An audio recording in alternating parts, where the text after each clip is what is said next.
आप सभी का स्वागत है। रोमांच और डर से भरी कहानियां सुनने के लिए आज ही मेरे YouTube चैनल को सब्सक्राइब करें। तो चलिए कहानी की ओर बढ़ते हैं। असली भूत कहानियां। पर भूत की कहानियां असली कैसे हो सकती है, जबकि असल में भूत वगैरह कुछ होता ही नहीं है। लेकिन क्या सच में भूत नहीं है? आप शायद इस बात को नकार सकते हो, जब तक कि आप उन्हें देख नहीं लेते, जब तक आपका उनसे सामना नहीं हो जाता। हम में से कितने लोगों ने हवा को देखा है? नहीं देखा, पर वो है। वैसे ही कुछ चीजें दिखाई नहीं देती, पर उनका अस्तित्व होता है। वो चीजें ही वक्त आने पर अपने होने का सबूत देती है। आज की कहानियां ऐसे ही घटनाओं के बारे में है। मेरा नाम सिद्धार्थ है और मैं बेंगलोर की IT कंपनी में काम करता हूं। उसी कंपनी में मेरी नीलम से मुलाकात हुई। नीलम, जो मेरी कॉलेज की फ्रेंड थी, और फिर कुछ ही दिनों में हमने शादी भी कर ली। शादी के बाद नीलम और मैं कई दिनों से कहीं बाहर घूमने फिरने का प्लान कर रहे थे, पर हमारी जॉब ही ऐसी थी कि कहीं जाने को वक्त ही नहीं मिल पा रहा था। वैसे हम दोनों को ट्रैकिंग का बहुत शौक था। हमारे कॉलेज के दिनों में हम कभी भी ट्रैकिंग के लिए चले जाते थे। आखिरकार नीलम के बार बार कहने पर हम दोनों ने ऑफिस से एक लंबी छुट्टी ली और हॉलीडे प्लान किया। और हमारा हॉलीडे मनाने के लिए हम महाराष्ट्र के पहाड़ी और जंगल इलाके की सैर करने निकल पड़े। सैर करते करते हम एक ऐसी अनजान जगह पर पहुंच गए जिसका अता पता मैप में भी कहीं दिखाई नहीं दे रहा था। वो जगह कौन सी थी हमें पता नहीं था, और ऐसे इलाकों में मोबाइल भी कभी काम नहीं आते। शायद हम दोनों रास्ता भटक गए थे। वो बहुत ही घना जंगल था, सूरज भी दिखाई न दे इतना घना। थोड़ी बहुत रोशनी थी, पर इतनी नहीं कि जिसमें हम रास्ते का अंदाजा लगा सके। सूरज दिखाई न देने की वजह से डायरेक्शन का भी पता नहीं चल रहा था कि हम उत्तर की ओर जा रहे हैं या दक्षिण की ओर। पर फिर भी हम रास्ता ढूंढते हुए आगे बढ़ते चले जा रहे थे। तब नीलम ने ऊपर ऊंचे ऊंचे पेड़ों और झाड़ियों की ओर देखते हुए कहा कि सिद्धार्थ, शायद दिन ढलने वाला है, परछाइयां और घनी होती जा रही है और जल्द ही अंधेरा भी हो जाएगा। हमें जल्द से जल्द यहाँ से बाहर निकलना होगा। तो मैंने उसे धीरज देते हुए कहा, अरे तुम तो ऐसे कह रही हो जैसे हम पहली बार ऐसे जंगल इलाके में आए हो। तो नीलम ने मेरा हाथ पकड़ते हुए कहा, तुम्हें ये जंगल कुछ अजीब नहीं लगता? न जाने क्यों मुझे बार बार ये एहसास हो रहा है जैसे पेड़ों के पीछे छुपकर कोई हमें देख रहा हो। ऐसा लग रहा है जैसे पेड़ों को ही आंखें निकल आई हो। मैंने नीलम का हाथ पकड़ते हुए हंसकर कहा, अजीब, अब यह नाटक छोड़ो और बस चलते रहो जब तक कि कोई इंसान या घर नहीं मिल जाता। कुछ एक दूरी पर हमें एक मकान सा कुछ दिखाई दिया। हम दोनों उस इलाके के बारे में पूछताछ करने उस मकान के पास चले गए। वैसे तो मकान दिखने में बहुत ही खराब था। मकान को चारों तरफ से बैलों ने जैसे अपनी चपेट में ले लिया था, पर सोचा शायद वहां कुछ मदद मिल जाए। तो मैं उस मकान के दरवाजे के पास चला गया और दरवाजा खटखटाया, पर अंदर से कोई आवाज नहीं आई। उसके बाद मैंने कम से कम 4 या 5 बार दरवाजे को खटखटाया, पर कहीं कोई हलचल नजर नहीं आ रही थी। और तभी किसी ने मेरे कंधे पर हाथ रख दिया। मैं झट से पीछे हो गया और मैंने उस हाथ को कंधे से झटक दिया। मैंने देखा कि हमारे पीछे एक बहुत ही बूढ़ा इंसान खड़ा था। मेरे हाथ झटकते ही उसने कहा, डरो नहीं, ये मेरा ही मकान है। तुम्हारी आवाज सुनी तो चला आया। मैंने उस बूढ़े को कहा कि हम पति पत्नी हैं। जंगल की सैर करते करते शायद हम रास्ता भटक गए हैं। इस जंगल से बाहर जाने का कोई रास्ता है? मेरी इस बात पर बूढ़े ने अपने आसपास देखा, यहां वहां नजर घुमाकर हर एक पेड़ को ठीक से देखा और कहा, अच्छा होगा कि आज रात तुम दोनों यही इस घर में रुक जाओ। तो मैंने उन्हें कहा, अरे नहीं, हमारा होटल यहीं कहीं आसपास ही होगा, हम चले जाएंगे। और वैसे भी जंगल हमारे लिए नई बात नहीं है। तो उस बूढ़े ने कहा, शायद तुम्हारे लिए जंगल नई बात नहीं हो, पर इस जंगल के लिए तुम दोनों नए हो। मैं उस बूढ़े की बात को ठीक से समझ नहीं पाया, पर अपनी ही बात को आगे बढ़ाते हुए उसने कहा, मेरी बात मानो रात होने को भले ही अभी वक्त हो, पर जंगल में अंधेरा बहुत जल्दी हो जाता है। जंगल में सूरज कभी नहीं उगता। और दूसरी बात यह कि उसने तुम्हें देख लिया है। वो किसी भी कीमत पर तुम्हें इस जंगल से जाने नहीं देगी। अंधेरा होने तक वो तुम्हें यही घुमाएगी, इसी जंगल में। जिंदा रहना चाहते हो तो यही इसी मकान में रुक जाओ। और हां, गलती से भी इस घर की चौखट से बाहर कदम मत रखना। मुझे लगा कि ये बूढ़ा हमें डराने की कोशिश कर रहा है। अरे बाबा, आप समझे नहीं। तो मेरी बात को बीच में ही तोड़ते हुए उसने कहा, नहीं, तुम मेरी बात को समझ नहीं रहे। हर जंगल एक जैसा नहीं होता। हर जंगल की अपनी एक कहानी होती है। उसके बाद नीलम और मैं, हम दोनों उस मकान को बाहर से देख रहे थे। पर जैसे ही हमने पीछे देखा, वो बूढ़ा अचानक ही कहीं गायब सा हो गया। वो देख हम दोनों थोड़ा चौंक गए। तभी नीलम ने कहा, क्यों जिद कर रहे हो? जो भी हो, रात भर में इस जंगल में नहीं घूमने वाली। मुझे बहुत देर से कुछ अजीब सा लग रहा है।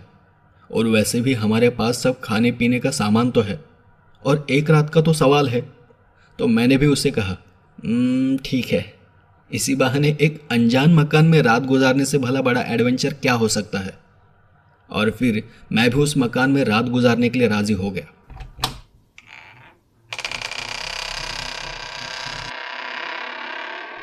जैसे ही हम उस मकान का दरवाजा खोल अंदर गए तो धूल और मिट्टी की वजह से हमें सांस लेने में तकलीफ होने लगी। सब तरफ मकड़ी के जाले बने हुए थे। मकान में ज्यादा कुछ सामान नहीं था। बस एक कोने में पानी का मटका था जो कि धूल और मिट्टी से भरा हुआ था। दूसरे एक कोने में कुछ जली तो कुछ अधजली लकड़ियां थी। उससे यह साफ था कि पहले भी किसी ने इस मकान का इस्तेमाल किया था। तो मैंने उस मकान को थोड़ा सा साफ किया और ताज़ी हवा के लिए कमरे की एक खिड़की खोल दी। खिड़की खोलते ही बहुत ही ठंडी और ताज़ी हवा कमरे से भर गई। बाद में हमने उस मकान के एक कोने में पड़ी हुई वही अधजली लकड़ियां जलाई और उसी के पास थोड़ी सी जगह साफ की और अपने स्लीपिंग बैग को खोलकर वही बिछा दिया। माहौल डरावना जरूर था, पर काफी अच्छा भी लग रहा था। हम दोनों भी अपने पुराने दिनों के बारे में बातें कर रहे थे। बातें करते करते कब 7 बज गए पता ही नहीं चला। पर खिड़की से बाहर देखने पर ऐसा लग रहा था जैसे रात के 12 बज रहे हो। कुछ देर बाद हमें खटखटाहट सुनाई दी। किसी ने उस मकान का दरवाजा खटखटाया था। तो नीलम ने मेरी ओर देखते हुए कहा, इस वक्त यहां कौन आ सकता है? मैंने कहा, अरे वही बूढ़ा होगा। जैसे उसकी हालत थी वो देख तो लगता है कि यह मकान उसका ही होगा। तो मैं उठकर दरवाजा खोलने चला गया। तभी नीलम ने मुझसे कहा, उस बूढ़े की बात तो याद है ना तुम्हें? कौन सी बात? उसने कहा था ना कि कुछ भी हो जाए पर घर की चौखट से बाहर कदम मत रखना। एक नज़र मैंने उस दरवाजे को देखा और कहा, हाँ हाँ ठीक है। और ऐसा कहकर मैं दरवाजे के पास चला गया।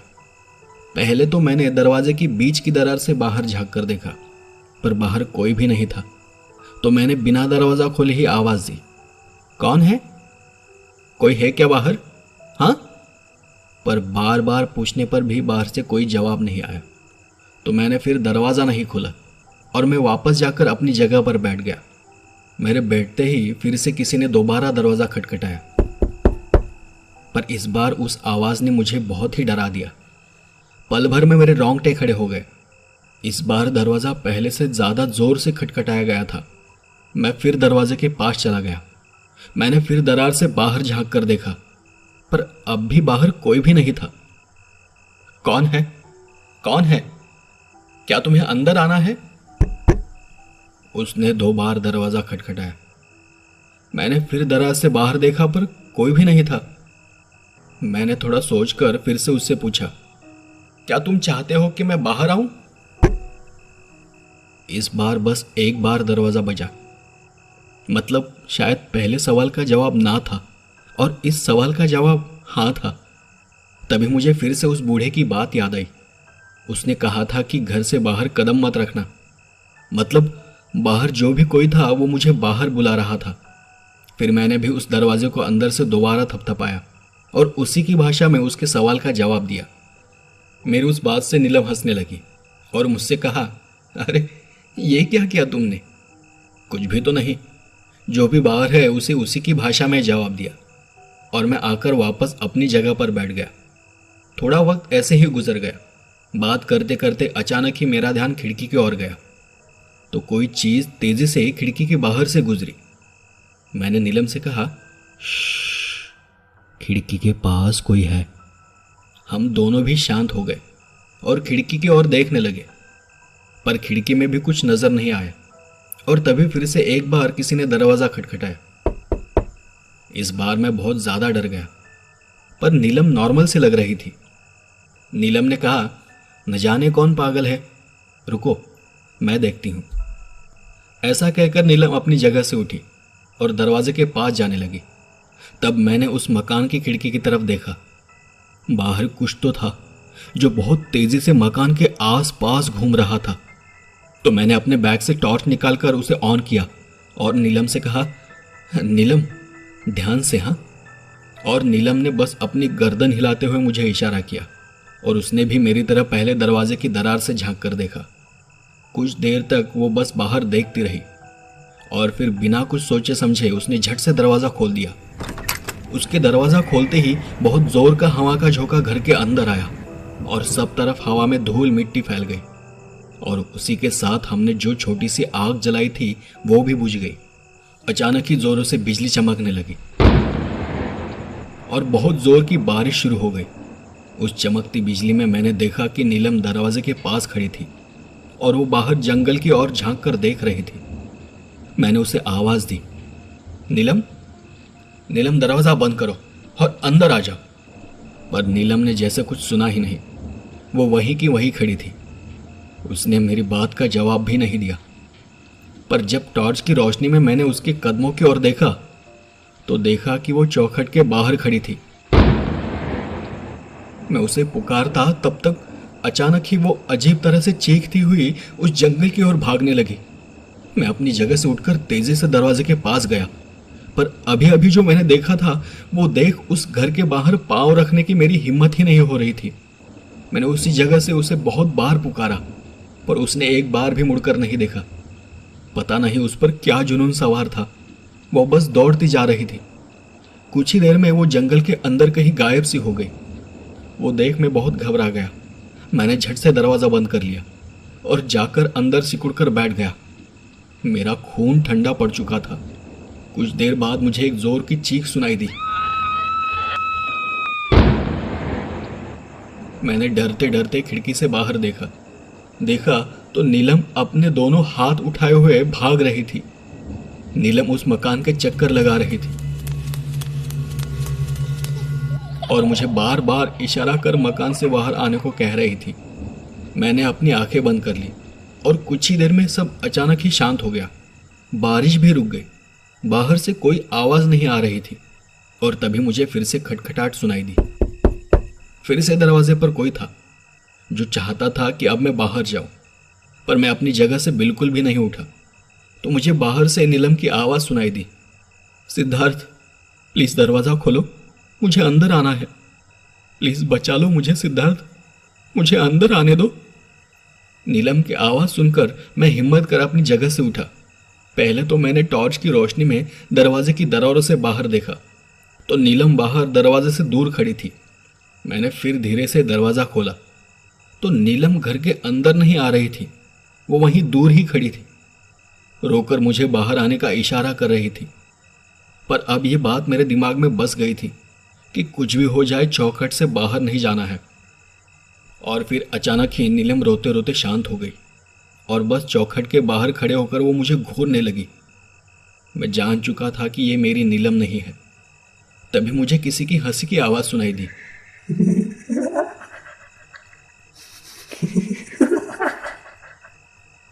मैंने फिर से दरवाजा बंद कर लिया।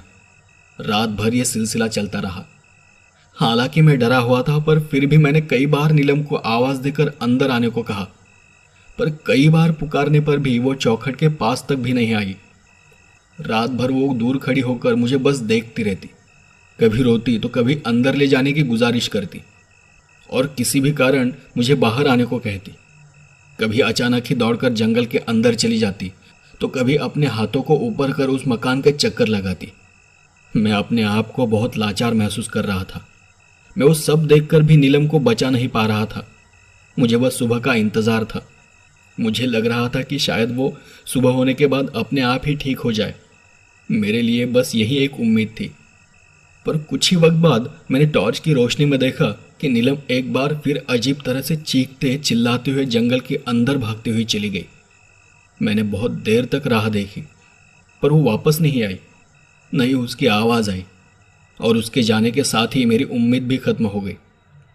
सुबह होते ही उस घने जंगल में थोड़ी रोशनी दिखाई देने लगी। पहली बार मैंने उस मकान की चौखट से बाहर अपना पैर रखा, और फिर मैं नीलम को यहाँ वहाँ ढूंढने लगा। उसे ढूंढते ढूंढते मैं एक छोटी सी नदी के पास पहुँच गया।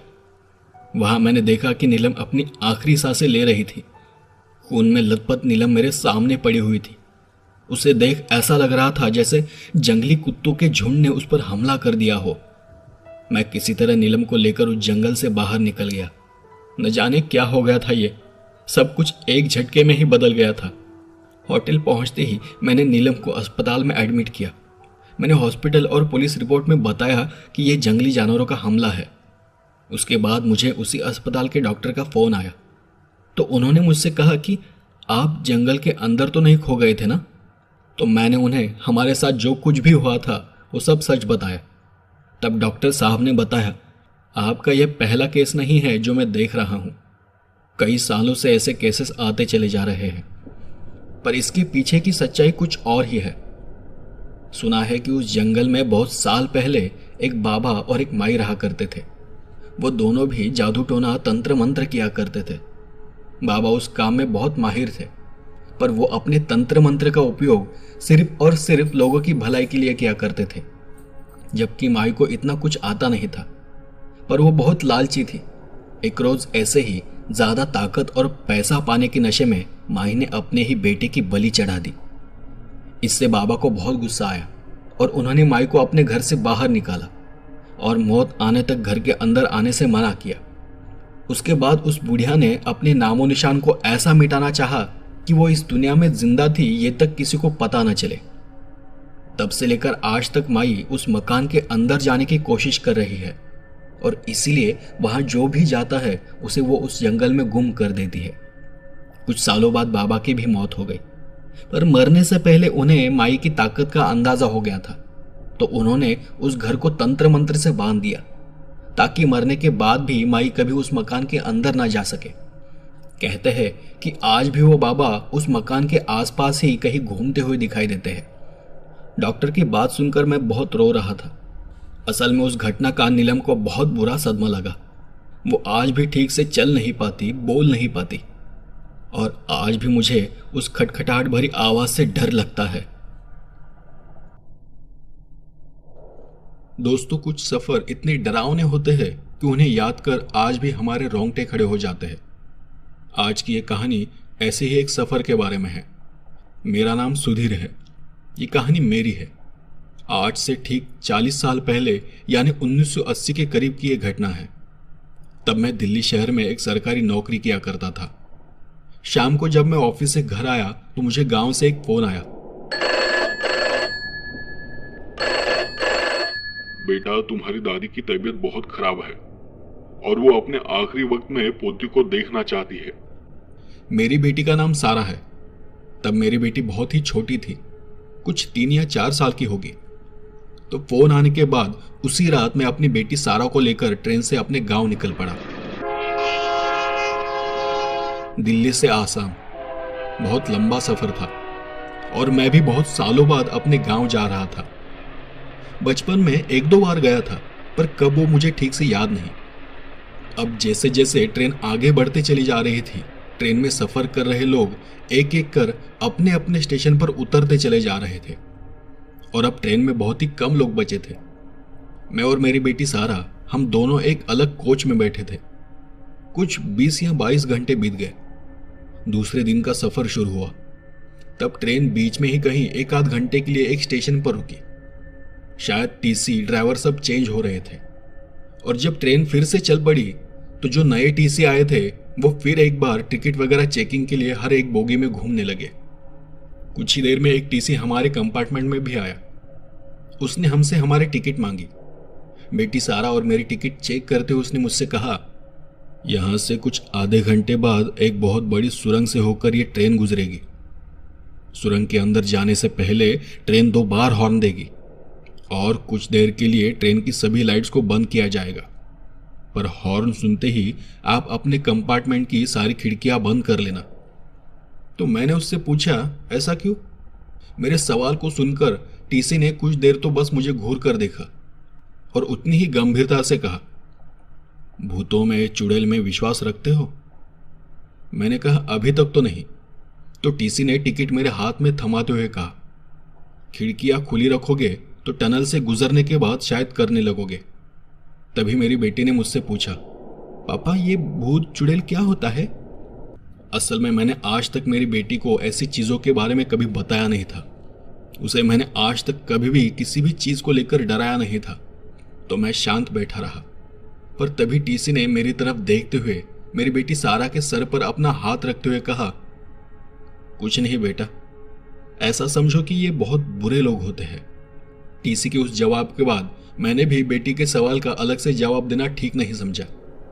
तब टीसी ने मुझे कंपार्टमेंट के दरवाजे के पास बुलाया और धीमी आवाज में कहा, आप भूतों में यकीन रखते हो या ना हो, पर अपनी प्यारी सी बेटी के लिए ही सही कुछ देर के लिए मेरी बात पर यकीन कर लेना। और जब तक कि गाड़ी टनल को पूरा पास नहीं कर लेती, खिड़कियां खोलने की गलती मत करना। मैंने अपनी गर्दन हाँ में हिलाते हुए और हल्का सा मुस्कुराते हुए टीसी की बात में हामी भर दी।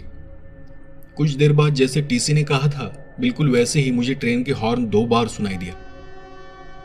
मैंने झट से मेरे कंपार्टमेंट की सारी खिड़कियां बंद करना शुरू किया। मेरी बेटी ने मुझसे पूछा कि पापा आप खिड़की क्यों बंद कर रहे हो? मैंने तब उससे इतना ही कहा, हम बस थोड़ी देर के लिए बेटा, और ऐसा कहकर उसे उठाकर अपनी गोद में लेकर बैठ गया। ट्रेन धड़ाड़ धड़ाड़ आवाज करते हुए टनल के अंदर घुस गई और ट्रेन के अंदर सब तरफ अंधेरा ही अंधेरा हो गया। ट्रेन थोड़ी ही आगे बढ़ी होगी कि कुछ ही देर में मुझे किसी के रोने की आवाज सुनाई देने लगी। वो आवाज किसी औरत की रोने की थी। ट्रेन की आवाज को चीरते हुए वो आवाज मुझे मेरे कानों में साफ साफ सुनाई दे रही थी। शायद सारा ने भी वो आवाज सुनी। पापा, पापा बाहर कोई रो रहा है। मैंने उसे संभालते हुए कहा, कोई नहीं है बेटा, कोई नहीं है। वो टीसी इसी के बारे में कह रहा था शायद, पर न जाने कैसे मेरी बेटी उस अंधेरे में मेरी गोद से उतर गई और उसने बाहर देखने के लिए कंपार्टमेंट की एक खिड़की खोल दी। पापा सुना? सच में बाहर कोई रो रहा है। पर उसकी खिड़की खोलते ही एक जोर का हवा का झोंका खिड़की से अंदर आया और उसके साथ ही मेरा पूरा बदन कांप उठा। मैंने झट से उठकर फिर से उस खिड़की को बंद कर दिया और उस अंधेरे में अपनी बेटी को तलाशने लगा। सारा, सारा। उस वक्त मेरे हाथ में किसी का हाथ लगा, पर मुझे समझते देर नहीं लगी कि वो हाथ मेरी बेटी का नहीं है। वो हाथ किसी बड़े इंसान के हाथ के जितना बड़ा था और थोड़ा चिपचिपा भी था। तभी मुझे अंधेरे में 2 आंखें दिखाई दी, 2 बड़ी बड़ी आंखें, और उसी वक्त मेरे हाथ को झटका सा लगा और मैं पीछे की तरफ गिर गया। तब मुझे किसी के सांसों की जोर जोर से आवाज सुनाई दी।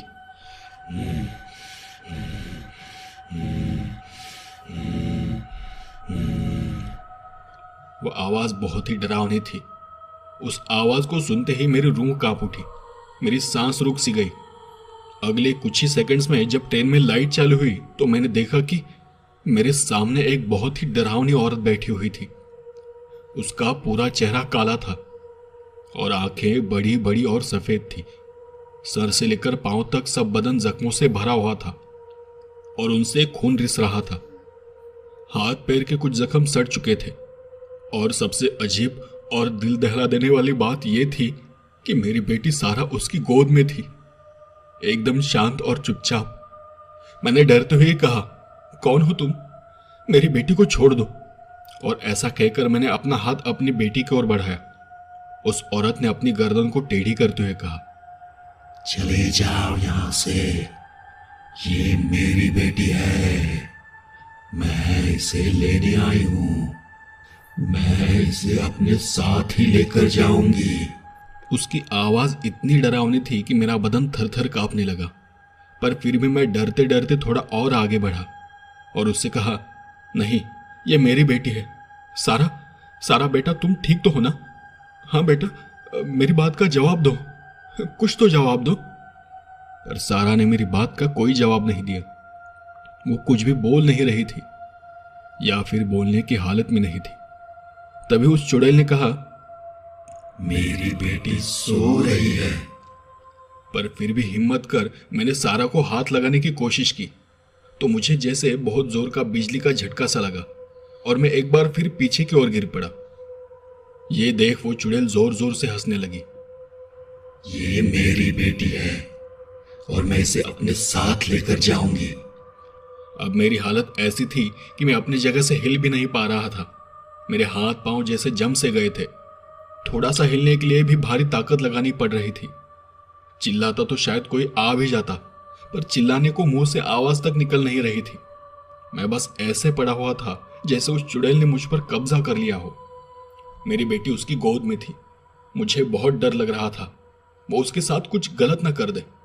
मैं जोर लगाकर थोड़ा सा आगे उसकी ओर खिसकने की कोशिश कर रहा था तो अचानक ही वो चुड़ैल उठकर खड़ी हो गई और उसने मेरी बेटी को अपने सीने से लगाकर उसका सिर अपने कंधे पर ले लिया और अगले ही पल वो उस कंपार्टमेंट से बाहर जाने वाली थी कि तभी मैंने पूरी ताकत के साथ अपने कांपते हुए हाथों से उसका एक पैर पकड़ लिया जो कि उल्टा था और सड़ा गला भी था।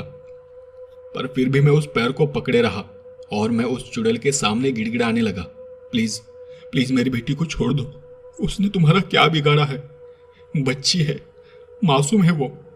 पर चुड़ैल ने बस अपनी गर्दन मेरी तरफ घुमाई और अपनी बड़ी बड़ी सफेद आंखों से मुझे घूरने लगी। उसने गुस्से में आकर अपने एक हाथ से मुझे खींचते हुए बोगी के दरवाजे तक ले गई और फिर मुझे पकड़कर ऊपर उठाया और फिर से एक बार पीछे फेंक दिया।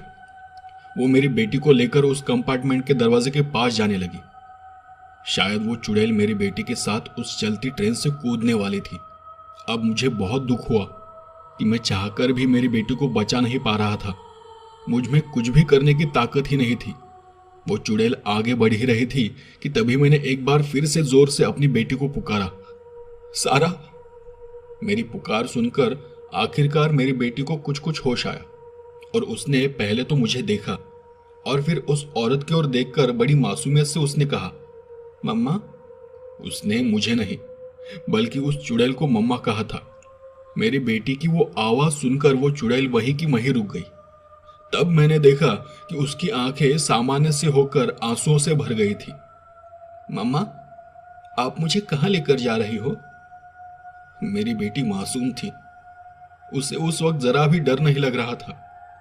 मेरी बेटी की वो मासूमियत भरी पुकार सुनकर चुड़ैल ने उसे अपने गले से लगा लिया और कहा, मेरी बच्ची, तुम मुझे छोड़कर कहां चली गई थी? मैंने तुम्हें कितना ढूंढा पर तुम कहीं नहीं मिली।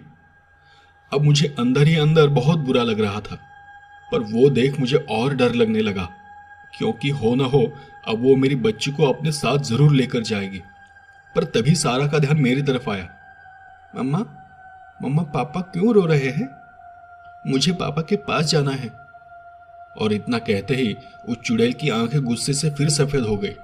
चेहरा सिकुड़ सा गया और उसने गुस्से से मेरी तरफ देखा। मैं अपने हाथों को पटकने की कोशिश कर रहा था, उसके सामने गिड़गिड़ा रहा था, पर वो मेरी बेटी को छोड़ने को तैयार ही नहीं थी। और अगले ही पल वो चुड़ैल उस चलती हुई ट्रेन से कूद गई और मैं फूट फूट कर रोने लगा। सारा, सारा, मेरी बच्ची सारा। तभी मुझे पीछे से आवाज आई, पापा, आप क्यों रो रहे हो? मैंने पीछे देखा तो मेरी बेटी मेरे पीछे ही खड़ी थी। मैंने जोर से उसे अपने गले लगाया। तुम ठीक तो हो ना मेरी बच्ची? मेरी बेटी ने मेरी आंसुओं को पोंछते हुए कहा, पापा, क्या वो मम्मा थी? क्या वो बुरी औरत थी? वो रो क्यों रही थी? मेरी बेटी मुझसे एक के बाद एक सवाल पूछे जा रही थी। मैंने फिर से उसे अपने गले लगाते हुए बस एक ही जवाब दिया, नहीं बेटा, वो बुरी औरत नहीं थी। वो एक माँ थी जो अपनी बेटी को ढूंढ रही है, और शायद आज तुमने उस माँ के अंदर फिर से वो ममता जगा दी है। कुछ देर बाद मैंने अपने आप को शांत किया और जाकर अपने कंपार्टमेंट में बैठ गया। मेरी बेटी तब सो रही थी और मैं बहुत देर तक उसके सर को सहलाता रहा। ट्रेन अब उस सुरंग से काफ़ी आगे निकल चुकी थी। बाद में वो टीसी फिर से मेरे कंपार्टमेंट में आया, पर तब मैंने उसे मेरे साथ हुई घटना के बारे में कुछ भी नहीं बताया। बस इतना ही पूछा कि मैंने टनल से गुजरते हुए किसी के रोने की आवाज़ सुनी। वो किसकी आवाज़ थी? यहाँ आखिर हुआ क्या था? तो टीसी ने पहले तो मेरी बेटी को देखा और कहा, मैं ठीक ठीक नहीं जानता, बस सुनी सुनाई कहानी है। क्या सच और क्या झूठ है यह भी नहीं बता सकता, पर सालों से यह होता आ रहा है कि जब भी ट्रेन सुरंग से गुजरने वाली होती है सब खिड़कियां बंद कर लेते हैं, खासकर वो जिनके पास छोटे बच्चे होते हैं, और कोई भी इस बात को टालने की हिम्मत नहीं करता। सुना है कि कई साल पहले एक औरत इसी रास्ते से होकर अपने घर जा रही थी। उसकी 4 साल की बेटी भी उसके साथ ट्रेन में सफ़र कर रही थी। तब टनल के पास कुछ लुटेरों ने ट्रेन के अंदर घुसकर लूटमार करना शुरू किया। बहुत खून खराबा हुआ, बहुत से लोग मारे गए। उस दौरान उन लुटेरों ने उस औरत की प्यारी सी बच्ची को भी उठा लिया, और जब वो औरत उनके सामने अपनी बेटी को छोड़ देने के लिए भीख मांगने लगी, गिड़गिड़ाने लगी, तो उन लुटेरों ने उस औरत को चलती हुई ट्रेन से उस टनल के अंदर ही कहीं फेंक दिया। उसके बाद क्या हुआ किसी को कुछ पता नहीं। शायद वो औरत मर गई, पर कहते हैं कि उस दिन के बाद से वो औरत अपनी बेटी को ढूंढ रही है। उस सुरंग से गुजरती हुई हर ट्रेन में वो अपनी बेटी को ढूंढती है। मुझे पता था कि टीसी जो कुछ भी कह रहा है वो सब सच है। अब उस घटना को हुए बहुत साल बीत गए। मेरी बेटी उस घटना को बाद में भूल भी गई, पर मुझे आज भी वो दिन याद है, और आज भी उस घटना को याद कर मेरे रोंगटे खड़े हो जाते हैं।